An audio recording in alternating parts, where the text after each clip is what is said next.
Lundi 21 août, bienvenue dans le 20h de RTI 1. Le PGDEC 3 démarre officiellement dans la région du Bélier. Il cible à plus de 2300 jeunes pour un montant de 27 millions de francs CFA. Cette nouvelle phase est le fruit de la coopération entre la Côte d'Ivoire et ses partenaires techniques et financiers, notamment la Banque mondiale. La liste provisoire des candidats pour les élections sénatoriales a été publiée par la CEI. 129 dossiers de candidature reçus sur un total de 252 candidats, avec 123 candidatures éligibles pour la liste provisoire pour les sénatoriales du 16 septembre prochain. Une enveloppe de plus d'1 milliard de francs CFA pour le traitement de 870 km de route dans la région du Moronou. Le programme d'entretien routier pour la région a été mis en route par l'inspecteur général d'État Théophile Awandoli pour la période 2023-2025. Et puis en France, la forte chaleur qui place 50 départements en vigilance orange. 4 viennent de basculer dans le rouge en fin de journée ce lundi en raison de la persistance de la vague de chaleur et des températures élevées. Bonsoir à tous. Le médiateur de la République a reçu aujourd'hui les candidats au municipal pour 3 communes, Bingerville, Anyama et Songon. Ils se sont tous engagés à promouvoir des élections sans violence et à être des acteurs de sensibilisation pour la paix. Éric Goré.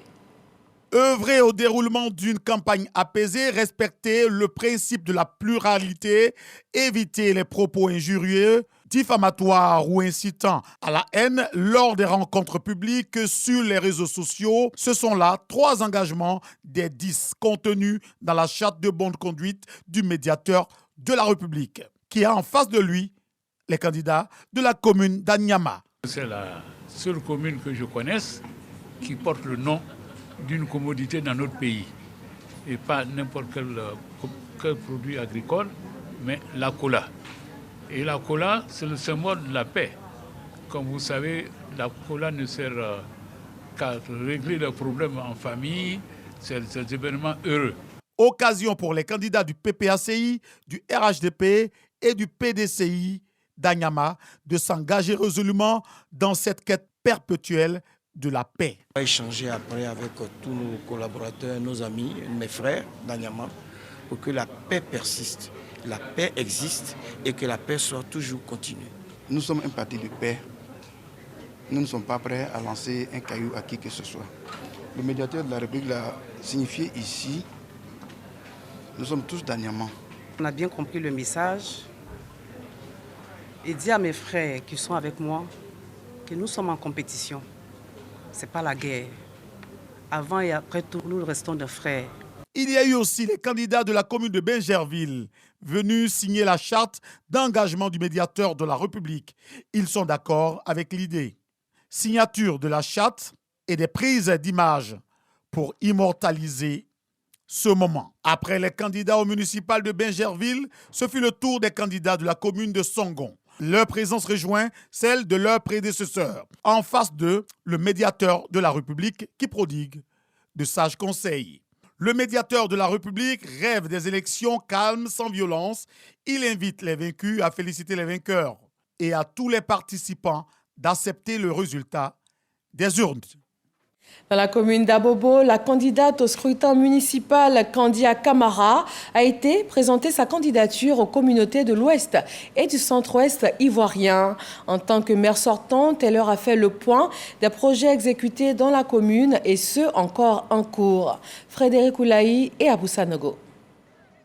L'ambiance était à la fête entre les communautés d'An, Oué de la commune d'Abobo et Kandia Camara. Une rencontre qui a permis à ces 2 peuples d'exprimer leur soutien et leur reconnaissance au maire de la commune d'Abobo, Kandia Camara. Soyez rassurés, Madame la ministre d'État, vous êtes effectivement absolument le choix des communautés d'Aéoué et d'Abobo pour ces élections à venir. Les d'Aéoué sont persuadés que votre présence à la tête de notre grande commune Abobo imprimera une dynamique très forte au développement de cette cité. Kandia Camara a saisi l'occasion pour présenter sa candidature aux communautés d'An et Oué. En notre nom à nous tous, nous allons faire une mission. Avant de partir, il est toujours important de venir vers ses parents pour prendre des bénédictions, pour partir. Afin que Dieu fasse que comme vous, tous les Abobolais et tous les Abobolaises nous apportent leur soutien. La présidente des femmes d'An'Ewe a présenté les différentes associations engagées aux côtés de la ministre d'État Kandia Kamara en vue de remporter la victoire au soir du 2 septembre prochain. Autre rencontre, les communautés Bété, Dida, Niaboua, Godier, Ban et Gourou de la commune d'Abobo. Vu sa volonté ferme d'œuvrer à la cohésion entre les différentes communautés de la commune d'Abobo, la ministre d'État Kandia Kamara, maire de la commune d'Abobo, a exhorté les communautés du centre-ouest à œuvrer pour la paix et la solidarité dans leur commune. À chaque rencontre, Kandia Kamara a été faite fille des différentes communautés visitées. La paix et la solidarité également mis en avant dans l'Agné-Bichiassa. À Andoussi, le candidat RHDP a été officiellement présenté par la direction du parti. Jean-Marc Djadji. La mobilisation du RHDP se poursuit dans la région de l'Agné-Bichiassa à l'approche des élections municipales et régionales de septembre prochain. Dans la commune de Andoussi, Kangbe Charles Lopez Yayoro, dit Charles Niaoré, est célébré par ses partisans et militants du parti. Il est le candidat du RHDP pour les municipalités dans la localité. Charles Niaoré est présenté officiellement par Sissé Ibrahim Bakongo et Kafana Kone, respectivement secrétaire exécutif et président du directoire du parti présidentiel. Au nom du président du directoire et au nom du président de la République, le président de notre parti, je voudrais pouvoir compter sur notre équipe de Ndoussi pour faire une campagne propre, une campagne digne, faire en sorte que ces élections municipales, qui sont pour nous un test important, soient des élections réussies. Après sa présentation, Charles Niaoré prône la cohésion sociale à Andoussi. Il a dit toute notre détermination, notre engagement à mener une campagne dans la joie, une campagne dans le respect des autres prétendants donc, à ce fauteuil, mais surtout il a dit notre engagement pour le président Alassane Ouattara et pour cette commune qui a besoin de développement. Les responsables politiques départementaux du RHDP ont saisi cette occasion pour inviter les populations de Andoussi et du département de Tiassalé à éviter les violences post-électorales et les conflits intercommunautaires. Il est planteur, producteur de café cacao et homme d'affaires. Begré Kouadio fait son entrée dans l'arène politique et il court pour la mairie de Tabo dans la région de l'Agné-Bichiassa. Il a été investi au terrain municipal de Tabo. Begré Kouadio est candidat indépendant à l'élection municipale du 2 septembre prochain à Tabo. Au terrain municipal de la ville, il est présenté officiellement aux populations venues de plusieurs villages. Je suis producteur moi-même et je suis fils de producteur. J'ai observé les choses, j'ai regardé. Étant là, on pourrait encore mieux apporter à nos parents, comme affectés de l'État ou comme résidents ou comme fils ou filles de cette localité-là. Je pense que Tabo a du potentiel à exploiter. Pour son investiture, le candidat indépendant Begré Kouadio bénéficie du soutien de plusieurs chantres chrétiens, des artistes qui ont égayé les populations durant toute la nuit. La jeunesse de la commune de Cocody a échangé avec Éric Taba, candidat aux élections municipales. Voyons le compte-rendu de cette rencontre tenue à la Cité Rouge de Cocody. Éric Taba à la rencontre des jeunes électeurs de Cocody. Cette frange de population est une cible importante pour le candidat du RHDP. Ce samedi, répondant à l'appel de leur président, ils sont venus nombreux apporter leur soutien à Éric Taba. Il est temps que nous jeunes, nous puissions nous mobiliser comme un seul homme pour apporter nos soutiens à tous les candidats du RHDP, particulièrement aux candidats du RHDP de Cocody. À la vérité, le RHDP nous a mis en mission. Le RHDP nous a mis en mission pour pérenniser le pouvoir du président Alassane Ouattara. Le RHDP nous a mis en mission pour qu'au soir du 2 septembre, la vérité soit dite. Avec les jeunes, Kader Fofana, président du mouvement Force 2020, prend le pari d'une participation massive aux élections locales prochaines. Aujourd'hui lundi, la Commission électorale indépendante CEI a publié la liste provisoire des candidats pour les élections sénatoriales. 129 dossiers de candidature reçus pour un total de 252 candidats. Face à la presse, le porte-parole a donné les différentes décisions portant publication de cette liste provisoire pour les sénatoriales du 16 septembre prochain. Sidonie Davila. Le 16 septembre prochain, le collège électoral composé des élus locaux ira voter les 2/3 des sénateurs élus au suffrage universel. Après analyse et délibération des différents dossiers des futurs sénateurs par la commission centrale de la commission électorale indépendante, la liste provisoire dispose de 123 candidatures retenues. Considérant que l'article 119 du Code électoral dispose que les candidatures aux élections sénatoriales sont déposées à la CEI à la période du jeudi 10 au jeudi 17 août 2023 à 18h. Qu'à l'expiration de ce délai, 129 dossiers de candidature ont été déposés à la CEI pour un total de 252 candidats à la candidature, dont 30 femmes, soit 12%, et 222 hommes, soit 88%. Les dossiers jugés non conformes à la loi par la CEI sont au nombre de 6. Considérant que sur la conformité à la loi de la composition des dossiers de candidature reçus par la CEI, il résulte des dispositions de l'article 121, alinéa 1 du Code électoral, que toute candidature dont la composition du dossier n'est pas conforme aux dispositions ci-dessus est rejetée par la commission chargée des élections. Traoré Drissa, candidat sans étiquette politique de la liste Faire Mieux dans la région du Kabadougou, circonscription numéro 07, Tano Omoua Christian et Ata Adio 7 Bernadette Elisa, candidat sans étiquette politique de la liste Union pour le développement d'Unzi dans la région d'Unzi, circonscription numéro 13, Zionka Deni, candidat investi par le PDCI RDA dans la région du Cavali, circonscription numéro 17, Bansé Douadé Alexis et Touré Taïbou Enza Claude, candidats sans étiquette politique de la liste Tous ensemble pour le Tonkbi dans la région du Tonkbi, circonscription numéro 19, Massangbe Makani Salimata Fatimata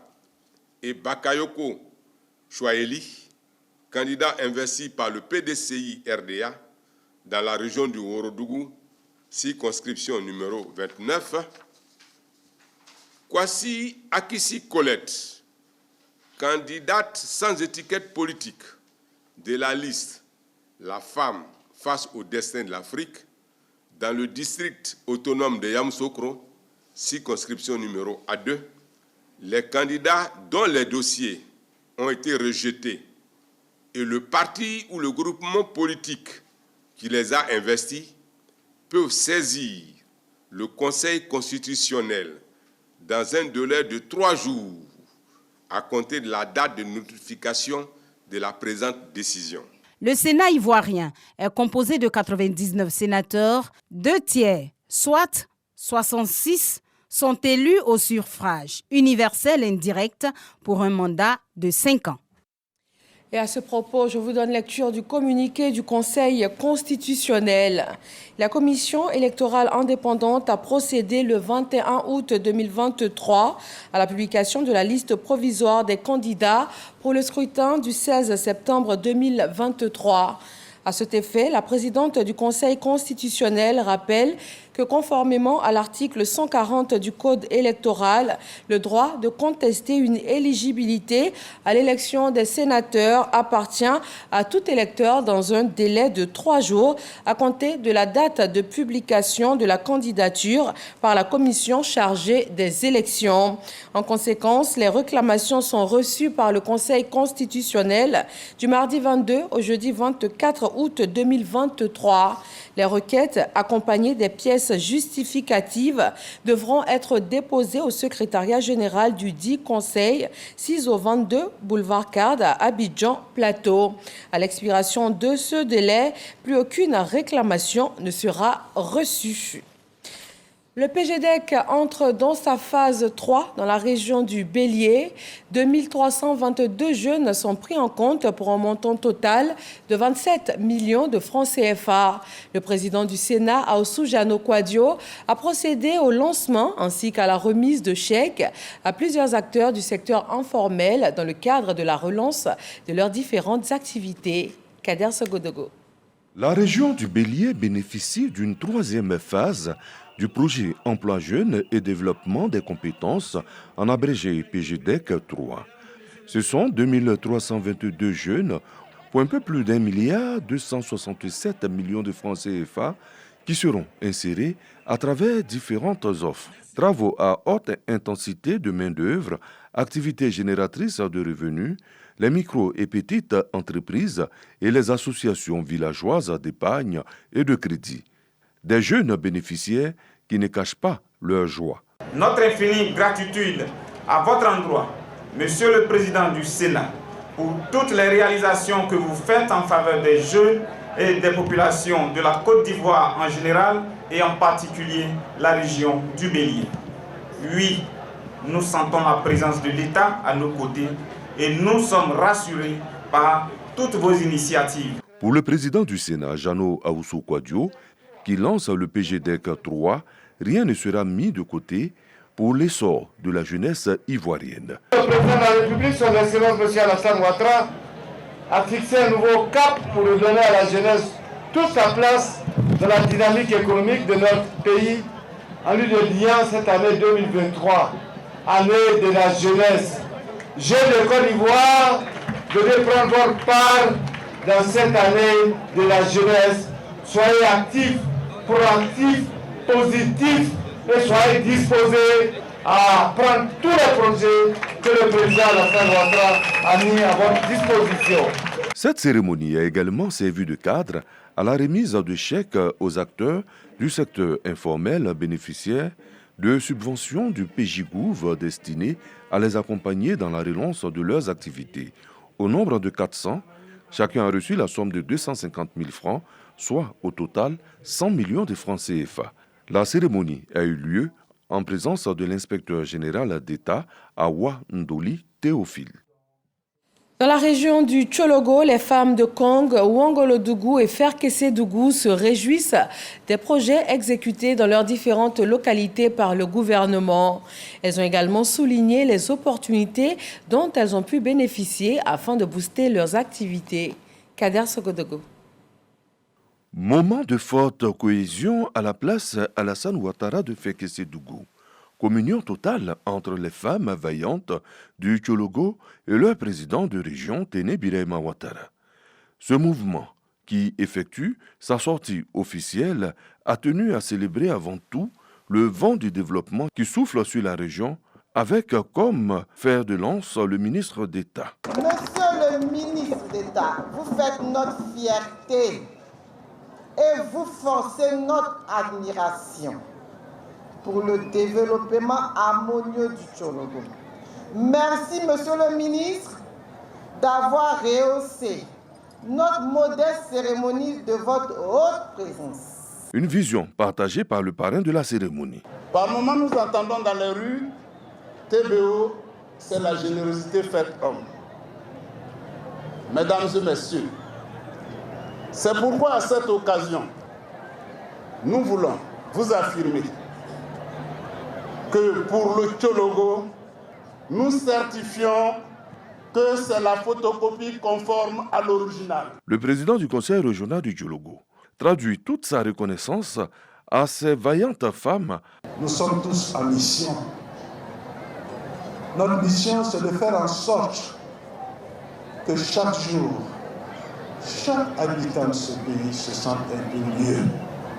C'est de faire en sorte que chaque jour, chaque habitant de ce pays se dise « j'ai des raisons d'être ivoirien, d'être dans ce pays, d'exercer les activités dans ce pays. Ceci est important parce que ceci n'est pas possible ailleurs dans notre environnement immédiat. Il faut que nous puissions comprendre que la paix est avant tout cette chose à laquelle nous devons nous accrocher. 10 motos, des dons en vivres et en numéraire. Ténébirema Ouattara a rendu heureuses toutes ces femmes venues de Congo, Ouangolo-Dougou et Fekese-Dougou. Dans la région du Gontougo, le ministre de l'Agriculture et du Développement rural a remis du matériel agricole d'une valeur de plus de 34 millions de francs CFA aux coopératives féminines de Tabagné et de Gouméré. Hermaniamia. Du matériel agricole d'une valeur de 34 millions de francs CFA offert à plusieurs coopératives féminines des localités de Tabagne et de Gouméré. C'est la matérialisation de la volonté du ministre d'État Kobina Kwasi Adjoumani de favoriser l'autonomisation des femmes de la région du Gontougo. Ce matériel qui comprend 6 mototricycles, 25 sacs d'engrais, 100 arrosoirs et 100 pulvérisateurs va à coup sûr permettre aux différentes coopératives bénéficiaires, notamment Kanwouri, Abotré et Kassoutri, de booster leurs activités agricoles. Nous avons installé 16 coopératives à ce jour avec un effectif de 1500 coopératrices en activité dans 16 villages.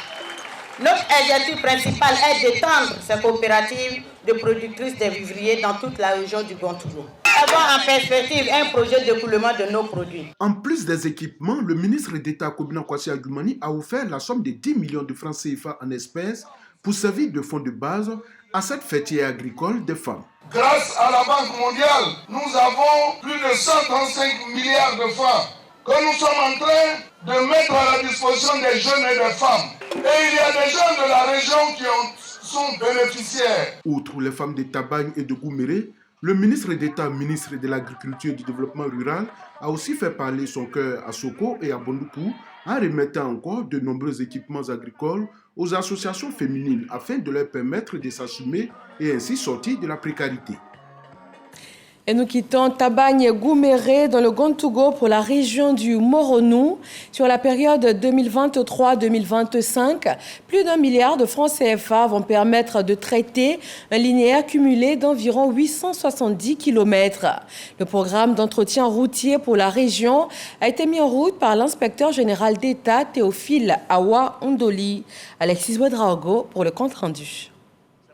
Plus de routes pour le Moronou. Cette fin de semaine, à Bonabo, à Bongwanou, les populations célèbrent le lancement officiel du programme d'entretien routier 2023-2025. Ce programme prévoit le traitement d'un linéaire cumulé d'environ 870 km dans la région sur une période de 3 ans pour une enveloppe de plus d'1 milliard de francs CFA. L'entretien de nos routes rurales constitue un soulagement pour les populations en général et en particulier pour nos planteurs de café, de cacao et de tous les autres produits qui vont en bénéficier pour l'écoulement de leurs produits.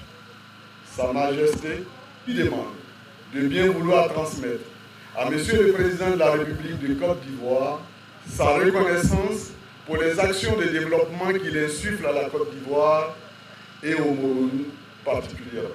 Au-delà, le programme devrait fortement influencer le développement de la région. L'occasion pour l'inspecteur général d'État de rendre hommage au chef de l'État, Alassane Ouattara, pour son souci constant de l'amélioration des conditions de vie des populations rurales, confrontées aux difficultés de déplacement et d'évacuation des produits agricoles. Un tel programme traduit la volonté du chef de l'État de doter notre pays d'infrastructures, d'équipements, d'ouvrages modernes pour soutenir le développement. Ce programme vise ainsi à améliorer le réseau routier, à le rendre plus praticable, afin de booster le développement de nos régions. Et surtout, de soulager nos braves populations rurales des efforts pénibles qu'ils accomplissent au quotidien. L'inspecteur général d'État s'est pour finir félicité des emplois créés au profit des jeunes durant ces 3 années de mise en œuvre, non sans exhorter les acteurs du projet au respect strict des cahiers de charges. Dans la région de la Nawa, la ministre de l'Éducation nationale et de l'alphabétisation, Mariatou Koné, a procédé à l'inauguration de 12 salles de classe supplémentaires pour la rentrée prochaine. Des réalisations du conseil municipal de Soubré, financées à hauteur de près de 500 millions de nos francs. Sam Konan. La ministre de l'Éducation nationale et de l'alphabétisation, Mariatou Koné, dans la commune de Soubré pour inaugurer 12 salles de classe construites par le conseil municipal. Comme ici à l'école primaire publique Soubré Hôpital. Coût global des travaux de construction, 495 millions de francs CFA. L'école est une priorité pour nous, donc il fallait construire beaucoup d'écoles, beaucoup de bâtiments. Au total, nous avons construit 18, nous donnons 12 ce jour au ministère de l'Éducation nationale. Nous voulons mettre nos enfants dans de très bonnes conditions de travail afin qu'ils puissent être dans les relèves de demain. Dans sa volonté de rapprocher l'école des populations, le conseil municipal a également construit un bâtiment de 3 classes avec bureau des directeurs et des latrines à l'EPP Petit Bundiali. Cette école porte désormais le nom de la ministre Mariatou Koné, maire de Bundiali. L'école est une préoccupation des plus importantes ici dans la Nawa. Donc nous remercions Madame la ministre d'avoir pu faire le déplacement pour l'inauguration de cette école qui porte son nom, ici à Petit Bundiali. Je suis heureuse de me retrouver dans la Nawa. Merci à monsieur le maire de la commune de Soubré qui m'a honoré en dédiant une école à Mariatou Koné, donc EPP Mariatou Koné. Et le symbole est d'autant plus important que l'école est construite dans un village qui s'appelle Petit Bundiali. Et comme je suis de Bundiali, vous imaginez ma joie. Mariatou Koné à Petit Bundiali à Soubré. Donc merci à monsieur le maire, merci au président du conseil régional et puis merci à toute la population de la Nawa. Voilà. Vive l'école ivoirienne. La ministre Mariatou Koné a offert 75 tables bancs, du matériel de bureau, du matériel informatique et des équipements sportifs à la direction régionale de l'éducation nationale de la Nawa. À Divo, l'on célèbre l'excellence tout en préparant la rentrée des classes. La 5e édition de la journée de l'excellence et de l'orientation de Divo s'est tenue ce week-end et les 5 meilleurs résultats aux examens du CEPE, du BEPC et du bac de la commune ont été primés. Mama Traoré. Divo, capitale du Lodjibois, et sa désormais traditionnelle cérémonie de célébration des meilleurs élèves, baptisée la journée de l'excellence et de l'orientation. Ont été primés pour cette 5e édition les titulaires des 5 meilleurs résultats aux examens du CEPE, du BEPC et les 4 premiers au baccalauréat dans la commune de Divo, en plus d'un prix spécial remis à une ancienne lauréate qui poursuit son cursus scolaire dans une école d'excellence à Yamoussoukro. J'ai eu 164 points. Je vais travailler plus pour avoir encore de bonnes notes. Je suis très contente d'être lauréate de ce prix et j'exhorte mes camarades à travailler comme moi. Je suis très heureux, je remercie les autorités qui ont organisé cette fête. J'aimerais devenir ingénieur pétrolier. Les lauréats ont reçu chacun un diplôme et une somme allant de 100 à 150 000 francs CFA. Le super-major des bacheliers a lui reçu 500 000 francs CFA et un ordinateur portable.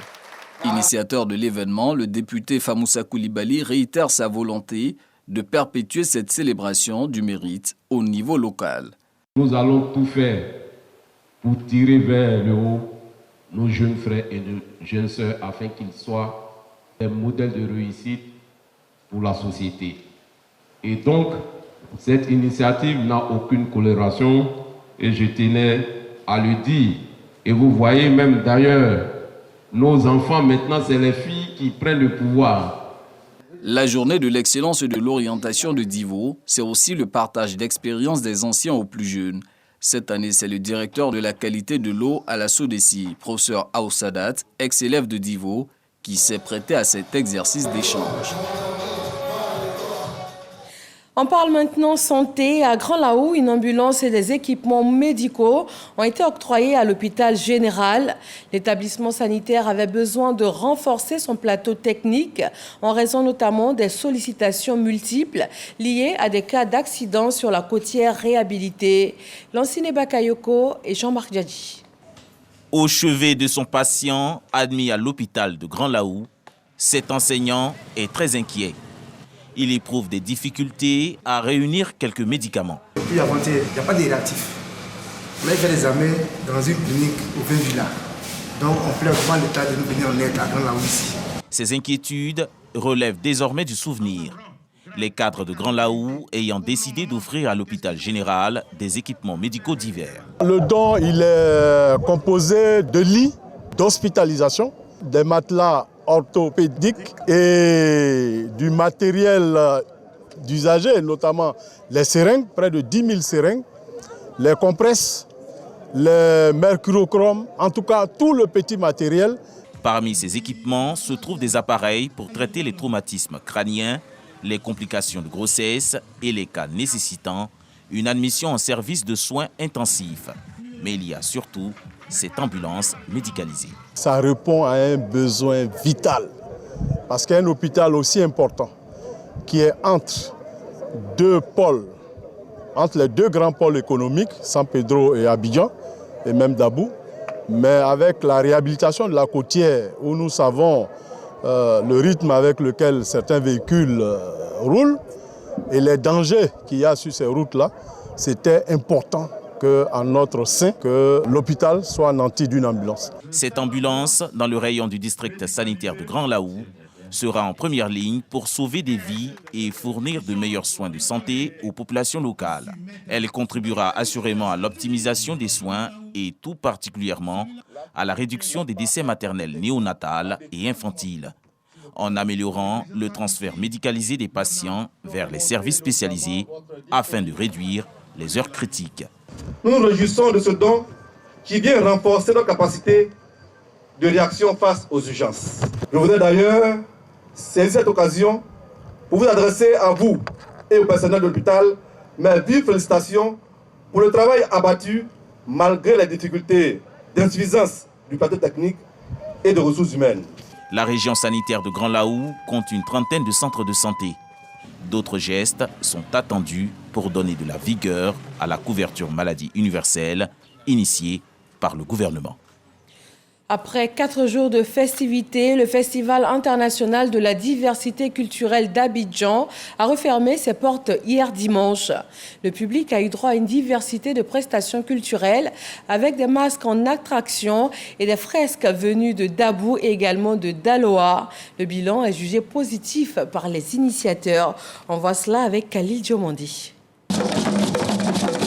Les enfants de la troupe Bremad de Dabou en attraction au son des tambours.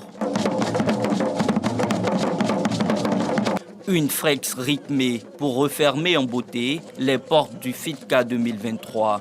Les tout-petits tiennent le public en haleine durant plus d'un quart d'heure. Nous sommes très heureux de venir à ce festival. Les enfants s'intéressent à la culture, c'est chic à voir, s'intéressent.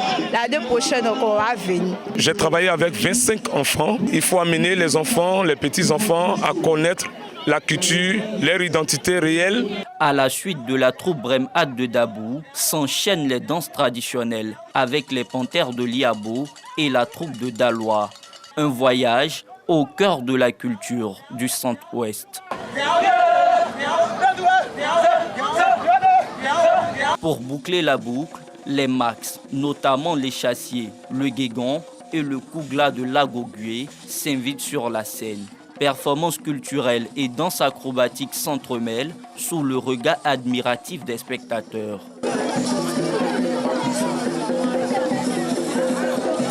Ce festival est le bienvenu en tout cas. Ça permet à nous, la jeunesse, de pouvoir découvrir nos cultures. Le FITCA 4 aura été aussi bénéfique pour les exposants.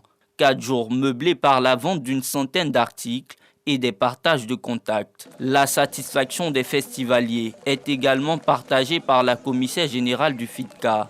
Elle dresse un bilan positif de l'édition 2023. Ce festival a connu une pluralité d'activités culturelles. Nous avons eu la participation de plusieurs pays de la sous-région. Nous avons vu l'adhésion de la jeunesse et même des plus petits à travers les journées jeunes publics que nous avons initiées. Aujourd'hui, les jeunes ont compris que la culture ivoirienne est très importante et elle est belle. C'est à travers un concours de beauté et de rap ivoire que se sont achevées les festivités du FIDCA. Les festivaliers ont pris rendez-vous pour 2024. À l'international, grosse vague de chaleur en France. Le dispositif Beauvau Alerte a été déclenché. 4 des 50 départements placés en vigilance orange ont basculé dans le rouge en fin de journée. Une décision prise suite à la persistance de la vague de chaleur et des températures inhabituellement élevées. C'est la fin de ce journal. Retrouvez-nous également sur rti.info. Prochain point de l'actualité, 23h sur RTI 1 avec Aboulaye Koné. Demain 20h, rendez-vous avec Kolo Koulibaly. Bonsoir à tous.